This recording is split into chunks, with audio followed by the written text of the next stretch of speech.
نابالغ بچوں کے لیے تلاوت کے وقت وضو کا حکم۔ چھوٹے نابالغ بچے جو باقاعدہ سپارہ پڑھتے ہیں کیا وہ بغیر وضو کے پڑھ سکتے ہیں؟ شمشاد صاحب یو پی سے۔ جی ہاں، نابالغ بچہ بغیر وضو کے قرآن کو ہاتھ بھی لگا سکتا ہے، سپارہ بھی پڑھ سکتا ہے، لیکن بچوں کو اس کی عادت ڈالنی چاہیے کہ وضو کر کے قرآن لیا کریں تاکہ ان کو شروع سے عادت ہو۔ ہم نے مدرسوں میں یہی دیکھا ہے، قاری صاحبان وہ چھوٹے بچوں کو بھی وضو کا پابند بناتے ہیں، ہم نے بھی دیکھا گھر میں والدین بچوں کو وضو کا پابند بناتے ہیں، تو یہ پابند بنانا چاہیے ان کو، لیکن بہرحال شرعاً اس پر واجب نہیں ہے۔ شادی شدہ بہن کو زکوٰۃ دینا۔ بہن کا شوہر کام نہ کرتا ہو، ساری زندگی قرضہ لے کر اور زمین و جائیداد گروی رکھ کر بہن کو پالا ہو، یعنی انہوں نے خود پالا ہے اپنی بہن کو، اب جب کہ ان کا ہاتھ خالی ہے تو کیا اس صورت میں زکوٰۃ کی رقم بہن کو بتلائے بغیر دی جا سکتی ہے؟ بنت معز الدین انڈیا سے۔ جی ہاں جی، بہن اگر غریب ہے واقعی تو اس کو آپ زکوٰۃ دے سکتے ہیں، ڈبل ثواب ہے اس میں، رشتہ داری جوڑنے کا بھی اور زکوٰۃ دینے کا بھی۔ زکوٰۃ کے پیسوں سے کنواں کھدوانا۔ کیا زکوٰۃ کی رقم کسی کو وکیل بنا کر اس سے کنواں کھدوایا جائے تو کیا اس سے زکوٰۃ ادا ہو جائے گی؟ سمینہ خان۔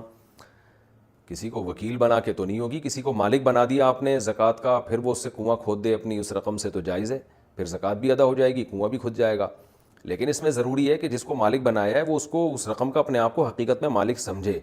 آج کل اس ہیلے میں ڈرامے بازی ہوتی ہے، اس کو یہ بتایا جاتا ہے کہ یہ لو جی ہم نے تمہیں اس کا مالک بنا دیا، تم نے اس سے کنواں کھدوانا ہے، اس کے ہاتھ میں پکڑائی، اب اس سے لے کے کہتے ہیں جو جی کنواں کھود رہے ہیں ہم، تو یہ ڈرامے چل رہے ہوتے ہیں، وہ دل سے اس کا مالک بنتا ہی نہیں ہے، اس کو پتہ ہے کہ مجھے دینا ہے، میں نے نہیں دیا تو یہ ماریں گے پکڑ کے مجھے، تو یہ ڈرامے پھر یہ وہی بنی اسرائیل والا ہیلا ہو جائے گا پھر یہ۔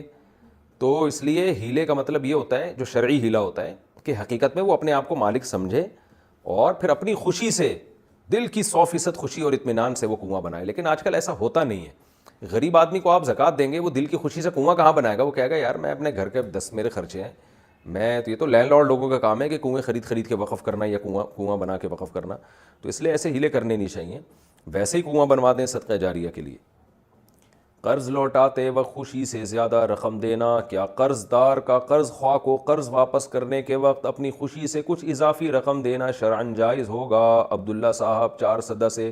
نہ صرف جائز بلکہ باعث ثواب ہے۔ نبی صلی اللہ علیہ وسلم جب قرضہ لوٹاتے تھے تو بڑھا کے لوٹاتے تھے، تو اس میں کوئی حرج نہیں ہے، ثواب ہے، بلکہ حل جزاء الاحسان الا الاحسان، احسان کا بدلہ تو احسان ہے۔ البتہ اس میں 2 شرطوں کا لحاظ رکھنا ضروری ہے۔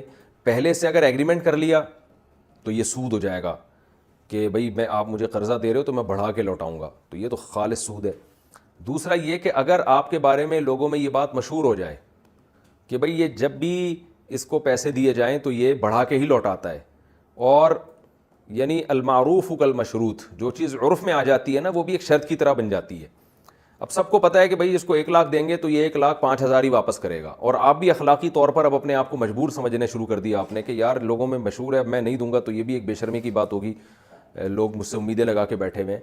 تو جب یہ سٹیج آئے گی نا، یہ اسٹیپ آئے گا کہ آپ اپنے آپ کو مجبور سمجھنے لگیں اور لوگ بھی اسی لالچ میں آپ کو دینے لگیں، تو پھر یہ عمل بھی حرام ہو جائے گا المعروف کالمشروط کے قاعدے سے، کیونکہ جس چیز کا عرف ہوتا ہے تو زبان سے صراحتاً اس کی شرط نہ بھی لگائی جائے تو عرف خود بتا رہا ہوتا ہے کہ یہ پہلے سے شرط ہے کہ یہ پیسے دے گا تو بڑھا کے واپس، اس کو جب کوئی پیسے دیتا ہے تو یہ بڑھا کے واپس ہی کرے گا، تو اس سٹیج تک نوبت نہ پہنچنے دیں۔ تو اس لیے کبھی کبھار بڑھا کے نہ بھی دیا کریں تاکہ لوگ یہ نہ سمجھیں، اس لالچ میں نہ دینا شروع کر دیں کہ بھئی یہ ہمیشہ بڑھا کے واپس لوٹاتا ہے۔ باقی نارملی یہ جائز ہے کہ اگر کسی نے آپ پر احسان کیا، قرضہ دیا آپ کو، تو آپ اس کے پیسے بڑھا کے لوٹائیں۔